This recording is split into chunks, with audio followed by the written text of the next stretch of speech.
everybody. It's positive environment here on the great ship, the Space Show. Yeah. Far into the future, uh, where no dystopia exists.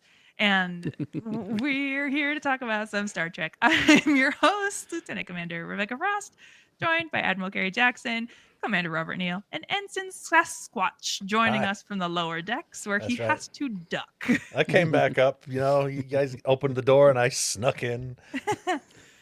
It has been a minute since Yes. we recorded last. I have notes of all of these news items, like Tatiana Maslany on Starfleet Academy, Yeah. Rhys Darby joining Strange New Worlds, Yeah. the new Lower Decks season, and it feels like a lifetime.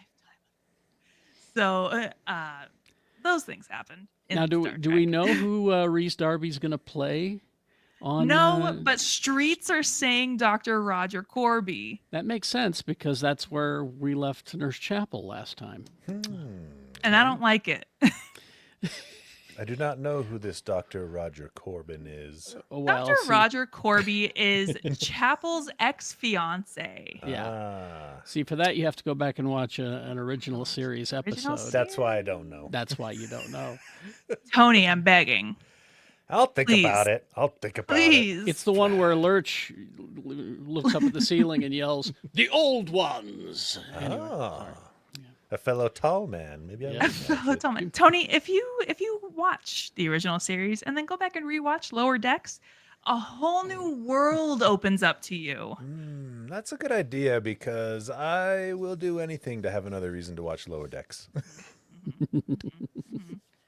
There's a joke in there that I only caught on my second rewatch of Lower Decks where they talk about the pronunciation and all the different names that this Gumato creature has because it's titled something different in the credits, but Kirk kept calling it the Well, Mugato. it was DeForest Kelly. DeForest Kelly, excuse me. He kept saying it one way, and then they went, "Okay, we'll just go with your way." Then. Just but they roll kept with it. they kept the original spelling in the credits. So Because DeForest Kelly said Mugatu, and that's what it became. But it was, what was it, Robert Gumatu? Was it? Gumato. Was it Gumatu? Yeah. Gumato. Gamato or something like that. Gamato. It's not even that close. No, Yeah, but it's, What's I'm wrong telling with you. that guy? Let him have this one. it's DeForest Kelly. Are you gonna, we're burning daylight. We got to shoot. Just go. Just Fine, call it Mugato. Who cares? Yeah. But I'm telling you, Tony, a whole new world opens up for you if you will just watch the original series. Maybe I'll watch But- it sarcastically. Okay. Well, that's the Carry only on. way to watch it. Really. I mean, yeah. Unlike me, who watches it with the utmost sincerity and I was care. gonna say, I know you watched it fully sincere. What do you mean that's the only way to watch it? So speaking of some episodes that I could only watch with contempt, not all of them, just some of them. We are in season 6 of The Next Generation, and we will be talking about Ship in a Bottle, Aquiel, Face of the Enemy, and Tapestry. Ship in a Bottle. Lieutenant Barclay mistakenly awakes Moriarty in the Forgotten Holodeck program, who Barclay. then makes his demands clear and unforgettable. When such are a we going to weenie. keep Barkley away from the holodeck? From the holodeck, Get we're him just a- letting perverts run the holodeck. Just keep him away from anything that reorganizes matter or light. Yes. That's it. Let him Easy. work on the warp Yeah. core. That's fine. Yes. So, Data, our friend Data, he's in the holodeck playing one of his favorite games, Sherlock Holmes, and he notices a glitch in the program as they deviate from programmed parameters. Diagnosing anomalies in the Sherlock Holmes holodeck programs, Lieutenant Reg Barkley discovers a protected memory program containing the self-aware arc villain character Professor James Moriarty. I was hoping we never saw this man again. Well, Oops. Oh yeah, stashed. we forgot we had him down here. Oh, We yeah. forgot we had a sentient being trapped Exactly. in the Mm. computer. Oh shit! I mean, we told him we'd work on his problem, but But I didn't think he'd remember. we're supposed to turn him off and he goes away. We were supposed to suspend him in a purgatory of hey, sorts. he's not the kind of guy to hold a grudge, is he? I- So No. Reg runs the No. program that conjures Most Moriarty easy guy on you the find in space. Exactly. Yeah, I heard he was clearly. he was cool. You know, he as he used to say, I'm easy like Sunday morning, but that's it. You know, Classic Moriarty. yeah. So Reg runs the program and brings Moriarty back to life, essentially. And Moriarty has demands. He demands fulfillment of an overdue promise by the crew to think up a way for him to leave the holodeck. Moriarty is angry that 4 whole years have passed since his last encounter with Picard and Data, and yet nothing has been done to keep the promise made to him. How many episodes is that anyway? Never mind, Picard has practically lived a whole other lifetime, been kidnapped twice. Right. Twice? I kind of think Picard's got some other stuff going on. Uh-huh. I've been a little busy, Moriarty. You have to understand. Moriarty wants to speak to Picard and asks Reg to summon him to the holodeck. Reg leaves Moriarty alone in the holodeck while he fetches Picard. Which you don't do that, Reg. Sorry. Picard says that the finest scientists have not been able to figure out a way to make Moriarty materialize out of the holodeck, which we have our top scientists on this. Swear to God. I swear. They've been... Shut up. Everybody shut up. They've been working on this for so long. You know how We many have- times I've heard managers tell me that? We have a whole separate budget set aside just for these scientists working just for you. So, to Picard's astonishment, Moriarty proves empirically that his will suffices for him to leave the holodeck and retain his physical body.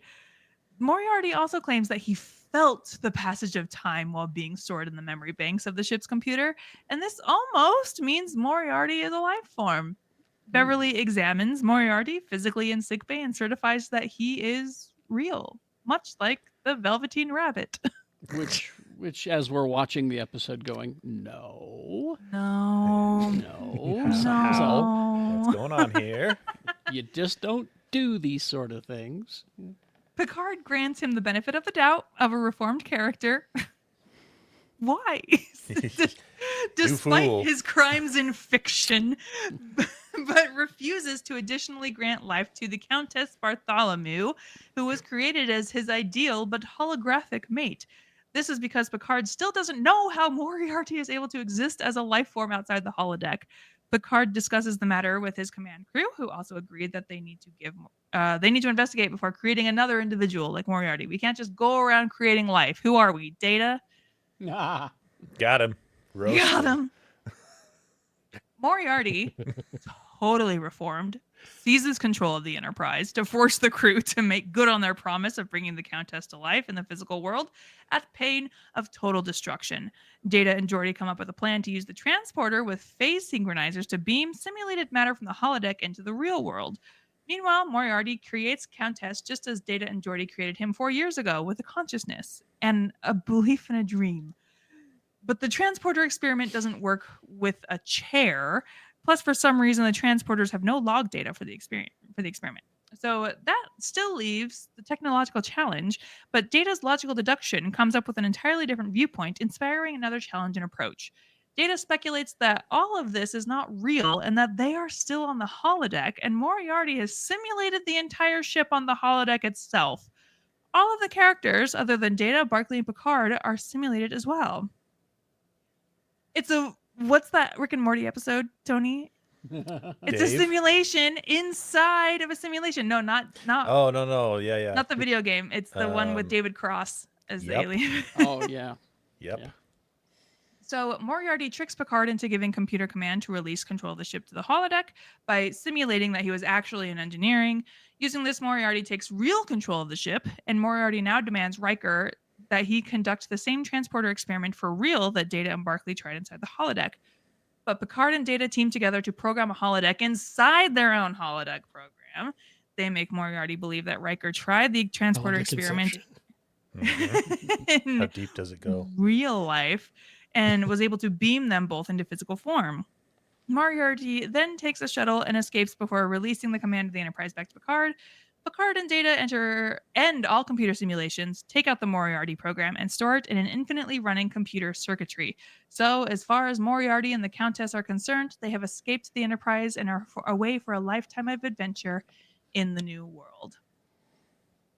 Ta-da. Neat. Happy ending? Yeah, I guess. Yeah, kinda. Yeah, I mean, he's living his life, and He got what he wanted in a form. Yeah. Ironically, right before I watched this episode, I had just read the Lower Decks comic book where they do this with Dracula. What? Yeah. Yes. Have you read it, Yeah. Rob? Yes. Well. I have. Yeah, they give sentience to Dracula. And Dracula wants to work in Starfleet. And so they got to figure out a way to get Dracula into the real world. It was just very timely. That's great. Of course, the Countess. Instantly. The Countess, played by Stephanie Beacham, Mhm. who you may remember from Sequest DSV. Anybody? She course. was? Anybody? I watched that. Yeah. Well, what character Sequest was she on DSV, Sequest? I am begging you to tell me what this show's about. Oh, it was a Star Steven, Trek in the ocean. It was a Steven Spielberg joint that was Star Trek in the Ocean. I mean, yeah. Yeah. Oh, But it was a Spielberg show. But there was a talking dolphin on it, which was probably the death of the show. But she was also in a bunch of horror movies. She was in Dracula AD 1972. okay. Also, begging you to tell me what that's about. I think that's one of those. You'd have to ask Lee about that. I think that sounds like one of those Hammer horror. She was also in And Now the Screaming Starts, House of Mortal Sin, Schizo, and Inseminoid. She says she did that one just for the fee. Certainly not Schizo or House of Mortal Sin. Those were art. Yeah, those had artistic value. Where Inseminoid, that was just for the money. Oh, hate this. Inseminoid. Oh gosh, where did this description go? A crew of interplanetary archaeologists is threatened when an alien creature impregnates one of their members, causing her to turn homicidal and murder them one by one. I'm guessing Stephanie Beacham. It's probably her. Yep. I don't see anything wrong with that plot. It seems plausible. Well, she's deaf in one ear, so you can see her tilting her head to hear out of her good ear when she talks to Picard. Interesting. Oh. Okay. And then also, because of all the various layers of reality in this episode, even the next gen staff couldn't keep up with them. So they later became so confused that during break sessions, they would draw diagrams to help keep track of it all. You see, Marty, this is the timeline where we. Sorry. So we're all just brains in a jar. Yep. Yeah. I read that Lower Decks comic. It was kind of fun. Each page has author commentary at the bottom, and it's hilarious. It's hilarious. Wasn't it Ryan North who did that one? Mm-hmm. Yes. Because he also did the same thing with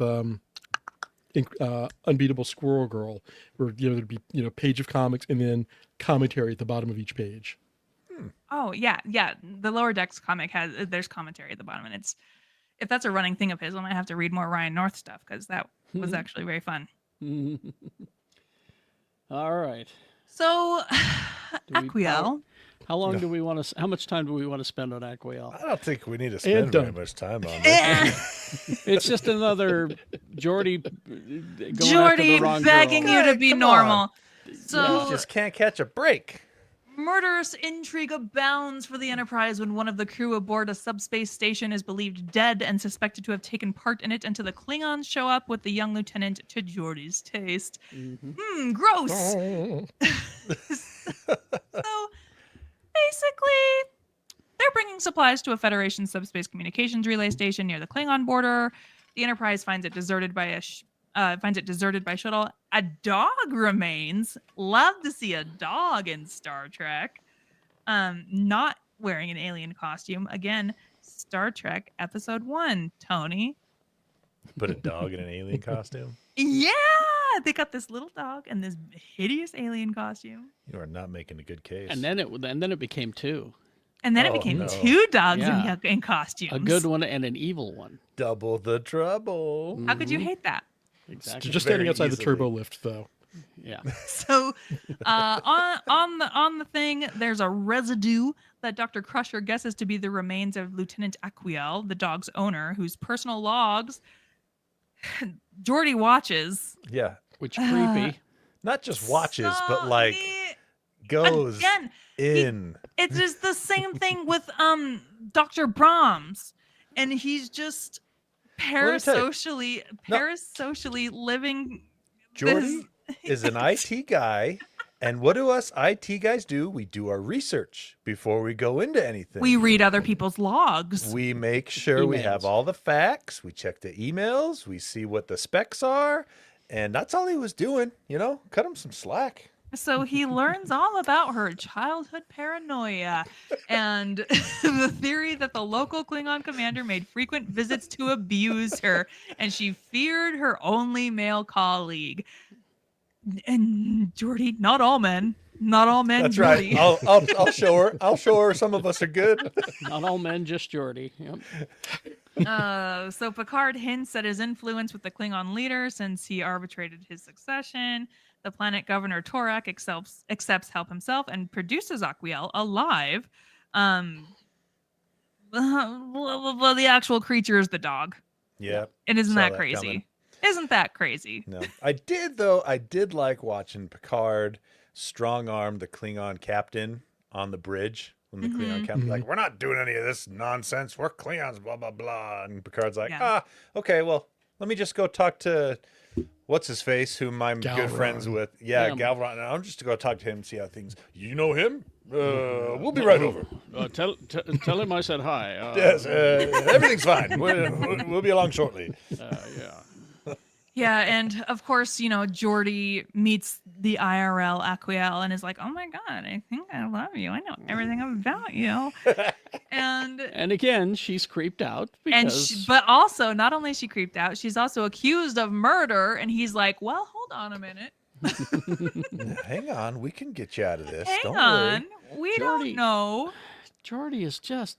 This is the second woman that he has, I don't know, stalked for lack of a better term. Yeah. Yeah. Research. Yeah, Research. I hate. Yes. Hate.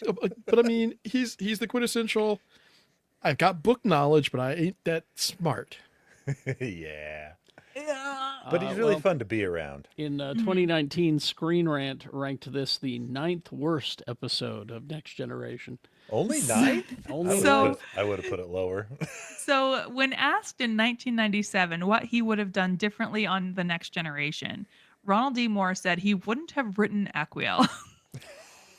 Oh, he was the actual writer for that episode? And we agree with you, Ron. Oh, Yeah. Ronald. Yeah.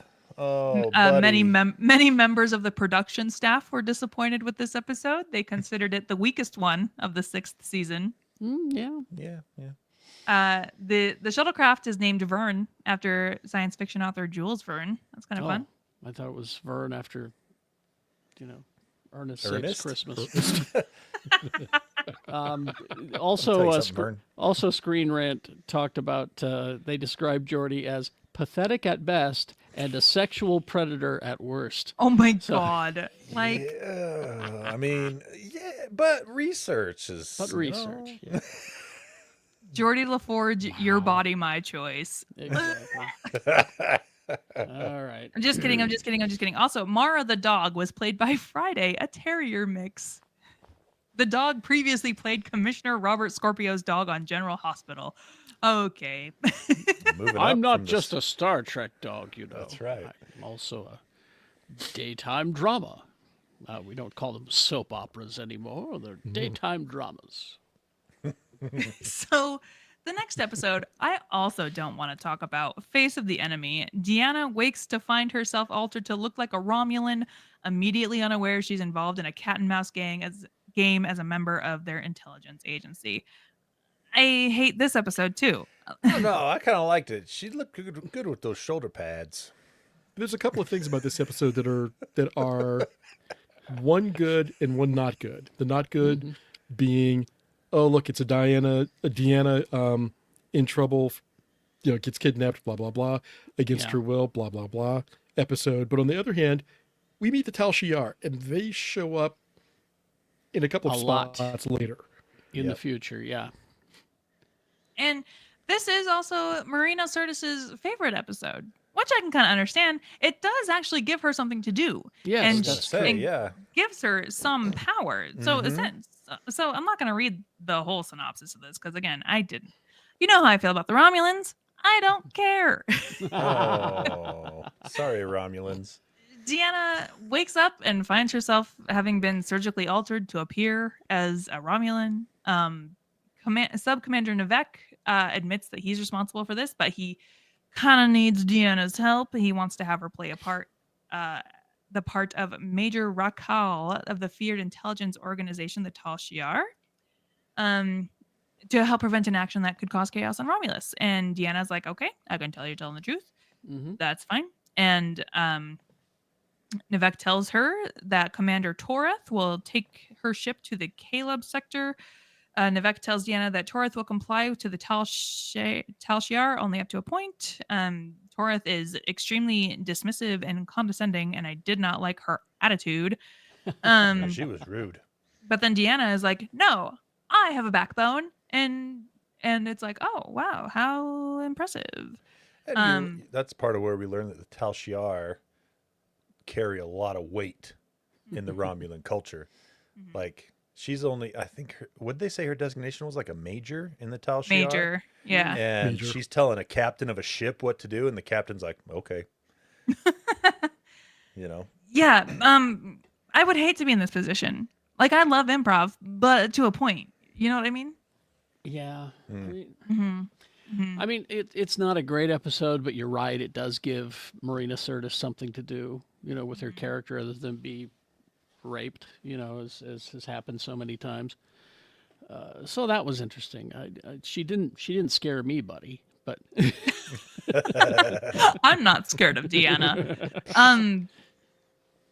Yeah, literally, stuff happens, and the Enterprise comes in and saves the day, and then yeah. Well, then isn't that Bob's where your we get- uncle. does it come into play later? I can't remember if it does. That the whole point of this was so that they could get refugees off of Romulus, like they were setting up an underground railroad system basically to Yeah. get people off of Romulus. Interesting. Well, and of course and we get mention of Spock in this episode too. That's Yeah. 'cause, Yeah. he's still doing his whole thing with the Romulans, working on it. I have been playing this video game, Star Trek Resurgence. Very easy baby stuff, like Telltale. Like you have to click a button maybe once every 5 minutes. But Spock showed up, and I'm like, oh, cool, I guess. You don't like No, Spock? I like Spock. I feel about Spock appearing the same way I feel about the Last Jedi pivoting to being all about the Palpatines, right? Like, It's oh, like, I don't need this. They I mean, had they their pull- own thing going, but then they pull in Yeah. this stuff that you feel. And is then Force Awake unnecessary. or Rise of Skywalker comes in, and I'm like, oh, I didn't care. I don't need this. I gotcha. That's how I feel about that. Alright. So Well- same thing. Like when they mentioned Spock, I was like, oh, okay, that's nice, I Remember guess. this Everyone loves this guy. You remember him? Remember? Do you remember? Worf's ponytail makes its debut in this episode. Yes, which is about goddamn time, frankly, because the bob that he has had up until now is I just think that's quite stylish. not Klingon at all. The ponytail is the way to go. Michael Dorn wanted the change because he was tired of looking like a Klingon who'd just been to the beauty salon. Nice. Good call. I mean, whatever. Good for him. All right. Well, all right. I don't want to talk about that episode anymore. I want to talk about It's a Wonderful Star Trek. Tapestry. Yeah. When Captain Picard's artificial heart fails, he is offered the rare opportunity to go back in time and set right the mistake that led to his demise. Captain Picard, this episode begins mise en scene. Captain Picard incurs a serious wound in a fight. Even his artificial heart is gravely damaged. While Dr. Crusher wrestles with the medical consequences, his mind meets our friend Q. And in the same place where Harry Potter meets Dumbledore. in between. Yeah. Yep.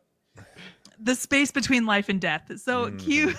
Q says that Picard is dead and they're meeting in the afterlife. And if I was Picard, I would be pissed. You mean I'm dead and you are here? Even in death, I couldn't escape you.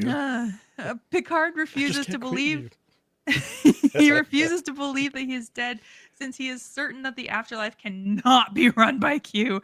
There is no heaven that exists. I refuse to believe that you're God. Yeah. I love that bit.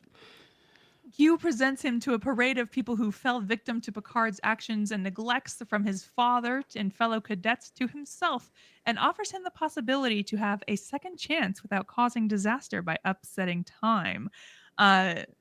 This episode, so not the cold open, but the opening, the preamble, and then the credits, and then when the show gets going, and you see written by Ronald D. Moore, you're like, ooh, yeah, baby, yes, spicy. Mhm. And then you see directed by Les Landau, and you're like, ooh, yes, that's how you know we got a banger. I was on my couch like, yes, yes, yes, these are the guys. So after Picard's initial refusal claimed to have no regrets, Q forces him to acknowledge that he made some stupid mistakes and fix at least the adolescent one that got him stabbed in the heart, which led to him having to install an artificial heart and slapped in the face as an academy graduate.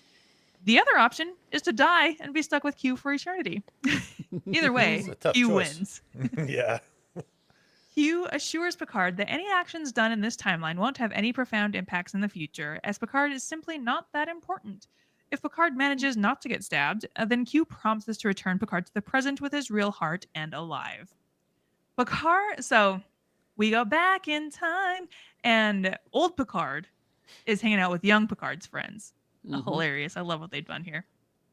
So back in the past, Picard remembers that he had a date with two women at the same time, Corlina and Penny. What a When stud. Corlina, he's a stud. Cad. Mhm. What a cad. Well, now, see, this is leading up to the thing that changed his life. See, all right. When Corlina realizes it, she slaps Picard and walks away. And Picard attends the date with Penny at the bar, but can't bring himself to fool around with Penny. Penny, who also looks 60, I was going to say it's because she's too old. she looked old. I mean, I think that's just because Picard was one of those, it doesn't matter, throw it on the bed types, Throw Right. it on the bed. Well, I could be more coarse about it. There is a you could be more coarse. Yeah, he could. All right, So you're Okay. saying he was Riker before Riker? exactly. He was okay. Here it Hey. is. He's one of those man, woman, or dog. Throw it on the bed. He's one of those types. Yeah, Wow. Okay. yeah. But Well- again, leading up to that pivotal moment in his life.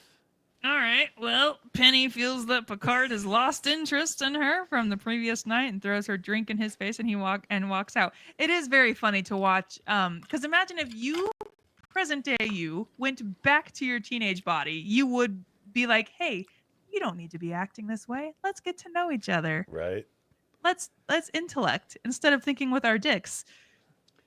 No. Well, So We'll get his friends, Corey and Marta, were at the same bar, and they were Picard's friends from the academy.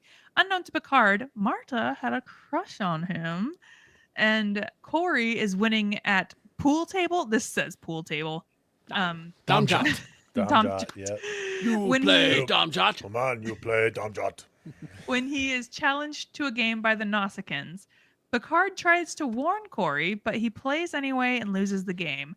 Later that night, Corey speculates that the Nausicaan had a magnetic device in his belt and hence cheated to win the game. I mean, that's how I cheat at billiards.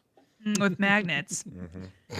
Picard's error had been to help Corey return the cheating at a Dom Jot game to a Nausicaan by rigging the table so Corey would win in a rematch. However, the Nausicaans are a strong, badly tempered race. In the old iteration, they didn't take kindly to being cheated, and this caused a bar brawl that led to Picard being stabbed in the back through the heart. In the current iteration of time, Picard, using his big man brain now, tries to advise Corey against rigging the table and instead move on gracefully. But Corey goes ahead and does it anyway. So Picard goes back to the academy and has sex with our friend Marta, and but then tells her that he considers her a friend and nothing more. That was some friendly sex. That was some fun, casual friends with benefits sex, wouldn't you say? So the next day, Corey is challenged to rematch with the Nausicaans, but Corey refuses. Picard stops Corey from fighting and dying, but he is deemed a coward. And is there anything worse than being called a coward? Picard pushes Corey away when the Nausicaan openly calls them cowards and says that he might as well play with Marta and show her a good time. He loses both friendships with Corey and Marta, and he is returned to the Enterprise as an inconspicuous junior grade in an alternative present, no longer a daring action officer in command, but a safe, boring analyst without serious career prospects. And I would have said, welcome. Come join me in the lower decks. It's a nice, easy life we live. Yes. Will Q allow him to revert to his risky self, or is it all a sickbed illusion?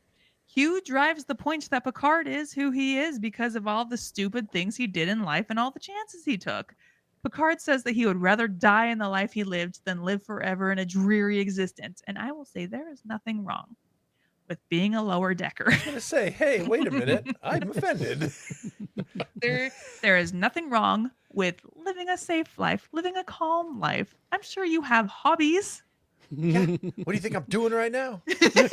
Collecting Voyager plates, duh. That's right. Picard has a podcast. Why wouldn't he? He's got a great voice. Very entertaining to listen to. So Q returns him to his sickbed, where Beverly informs him that he was merely injured and that he'll be fine. And Q lives to fight another day. Yes. Fun episode. I quite enjoyed this episode. Very good episode. Yeah. Of course, Lee's favorite line from this episode is there a John Luck Pickard here?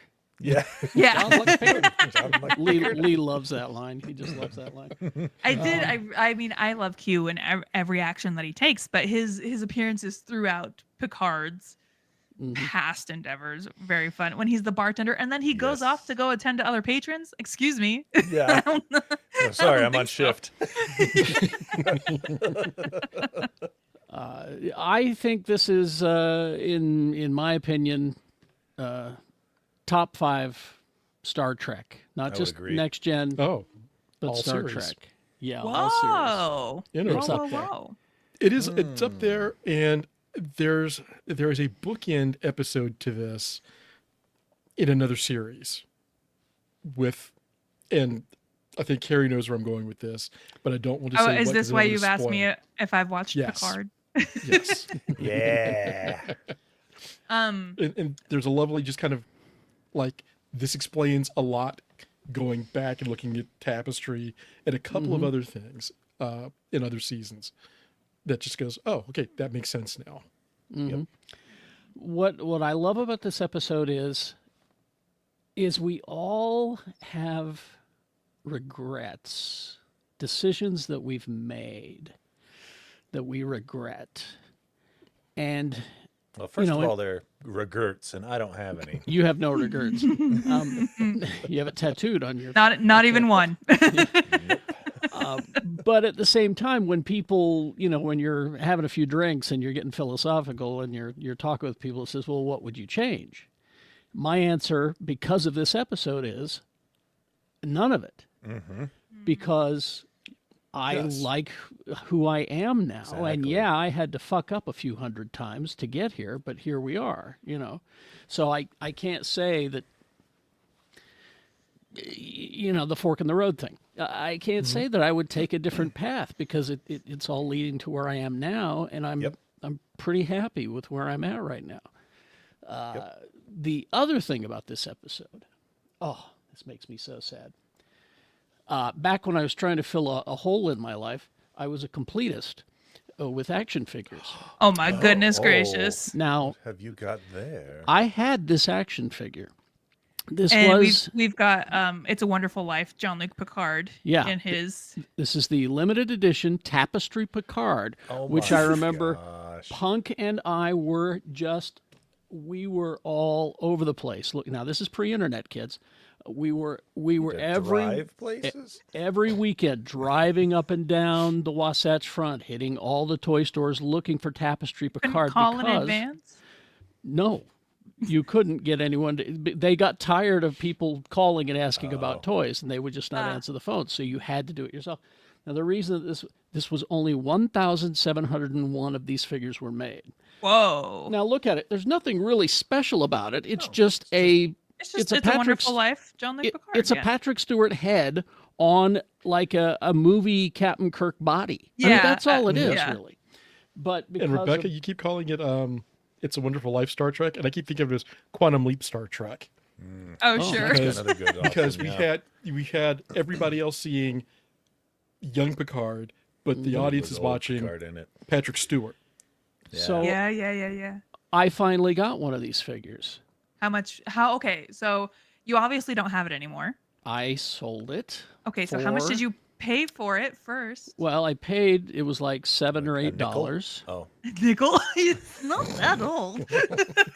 I sold it for, I want to say $60. okay. So Okay. you made a good Good ROI. return. ROI. But guess what it's going for now on eBay? $62. Plus $20 in shipping. Is triple digits? Are we in the hundreds? Thousands? Hundreds. Hundreds of dollars for that. It's at $600 right now. Holy Okay, moly. okay, but hold Wow. on. So it's listed on eBay for $600. Mm-hmm. How long has it been listed? How many times has the price We dropped? just- who well, no, who just is go to the buying search. it for this price? If you go to the search bar and click on the options there, you can click on sold in the options, and it will only show you listings that have sold and how much they sold for.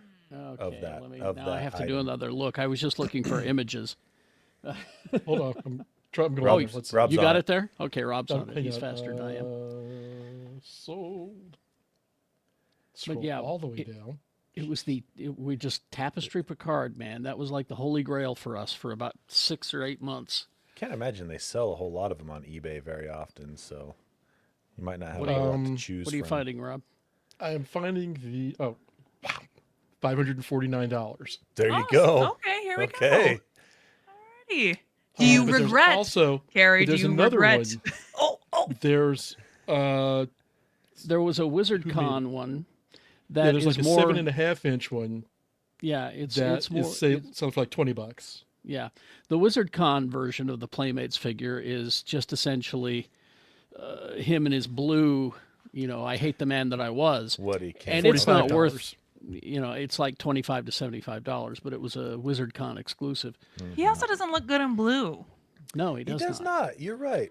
It looked But- weird. He did. I loved that scene though, with him sitting and talking with Troy and Riker.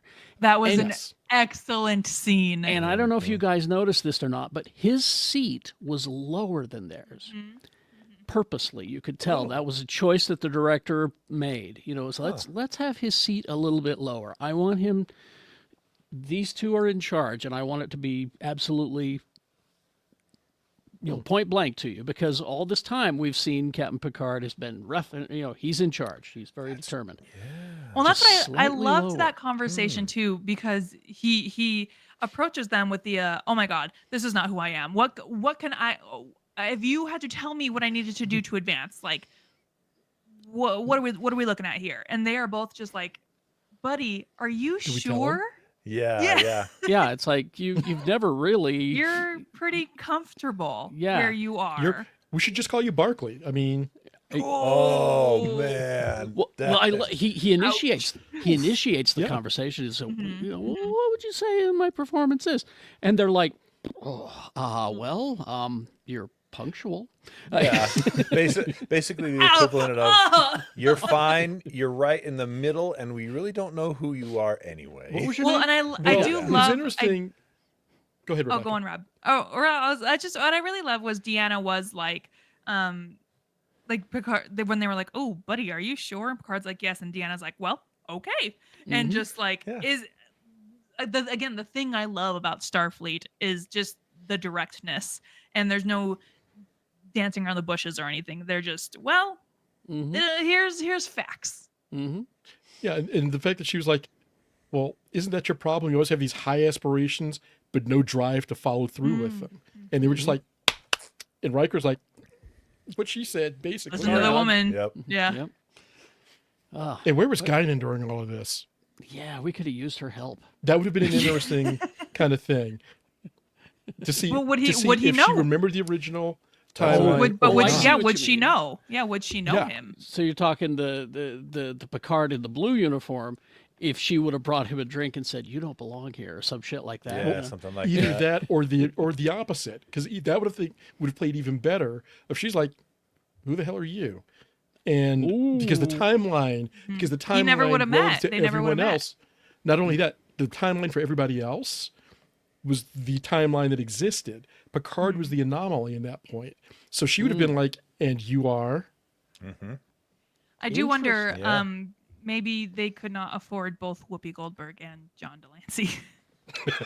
I guess you got to pay your guest star that week, and it's either Yeah. one or the You other. can't have both. Yeah, gotta. So this episode was initially conceived to have a much broader scope and entitled A Q Carol. It involved Q leading Picard through several mistakes in the captain's life in the style of A Christmas Carol. In addition to the stabbing, Picard was to relive a childhood event in France and an event on the USS Stargazer, which would have possibly involved Jack Crusher's death. Ooh. I want to see this episode. Yeah. Ooh, that must be in a book or something, I'll bet. Oh, you're probably right. That's And- gotta be. And Ronald D. Moore thought this was one of the best things he'd ever written and one of the show's finest episodes. And inclined to agree. And we're inclined to agree. Pretty good episode. Mm-hmm. So I don't know. What do you guys think? Best batch of episodes ever, or Well, I mean, certainly Tapestry. A couple. yeah. And and back to Tapestry, it just makes you think about stuff. Choices. And rewatching it again, I went through that all again as well. Yeah, I only within the last couple of years have I reached this point. I feel like I used to live very regretfully and like regretful of a lot of my choices, but I'm only now at this point in my life where I'm like, I don't regret the things that I've done and the choices I've made. But I feel very cringe when I look back on them. There you go. Well, That's yeah. a That's good. the thing. Yeah. Exactly. And my being stabbed by a Nausicaan was when I got cancer. It made me stop because I was that Picard, believe me. There's Banging so dogs many, on beds, or what was Yeah. your quote? man, woman, or dog, throw it on the bed. That was back when I was young and handsome, Rebecca. He had his pick of the litter. Oh, but I'm tis, Tony. Listen, Yes. I worked at one of the hottest club in town, and it was a buffet. I'll just say that. But anyway, Chuckarama. but it was Golden Corral. but it was style. getting cancer when I was 24, 25 that made me realize I got to make better choices. Not safer ones necessarily, just better ones, and that was my being stabbed by the Nausicaan. I got rid of my temper. I just made better choices from that point on. So yeah, we all have our Nausicaan moment. Tony, Rob, what's your cancer? Moving here. What? Oh yeah. Oh yes. Oh I Rob. mean, all things considered, that was a huge turning point for me. And Yeah. then shortly after I moved here, my reason for being here was not the same. So it was like, and there was a lot of life choices and a lot of decision making that went on around that time. And, I look back, it's like, I don't regret it because again, like Carrie was saying, it made me who I am now. Yeah. And it was important. Mm-hmm. There you Tony? go. Probably probably the 2 years I spent in Honduras on my LDS mission. It was, Yeah. and not so much the setting or anything, but it was the first time I was out and forced to kind of really establish who I was, right? And be able to embrace my personality and enjoy the things I enjoyed without feeling like I'm the weirdo, the geek or whatever, and learning that it was learning that basically if you have a passion for something, people will enjoy talking to you about it a lot of the time, because people enjoy feeding off each other's passion. Mm-hmm. Yeah. So, Nice. what about you, Rebecca? Yeah, I was gonna say Lieutenant Commander. Probably when I started playing roller derby. Oh, yes. Ooh. I previously, I'm an only child and I am very independent, but being part of something like roller derby, one taught me how to be a part of something with other people, and but it cascaded to put me where I am now. I wouldn't have been on my first podcast if I wasn't playing roller derby with the girls that I met there.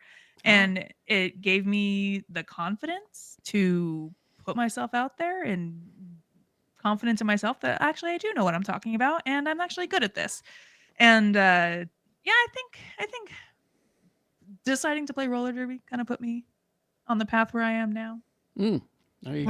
Landing flat on my tailbone. Going 'Cause from being yeah. from going the only child, extremely independent, to being part of a team and having to depend on people sometimes. There is a documentary on Netflix right now. I haven't watched it yet, but I really want to. It's called Join or Die, and it's all about community and why people need to participate and be in clubs.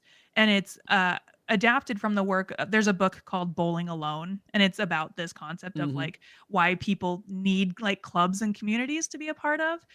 Sue watched this. Yeah, okay. Yeah, so it's on my to watch list. I haven't watched it yet, but that is essentially the gist. And I very much believe wholeheartedly, like, yes, be a part of something, and it'll change your life, everybody.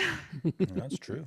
So yeah, next episode, it's gonna be another 0.5 episode because it's a two-parter, Birthright parts 1 and 2. So I figure we'll just talk about those episodes and then go from there. Rob's very excited. What are you excited? What are you looking forward to? He likes Nothing. he likes these episodes. Nothing. I don't reason. think I believe Now, that. have you watched them yet, Rebecca? Or you? No, are you just, not. Okay. I haven't had the opportunity to. All righty. I thought I watched Rebecca will ahead, pick but I up don't almost remember. immediately on why I'm happy about this. Oh, okay. Well, thank you everybody for joining us again on this happy vibes only spaceship. And until next time, we will continue to go where no man has gone before, but a lot of people have gone before. Thanks, everybody.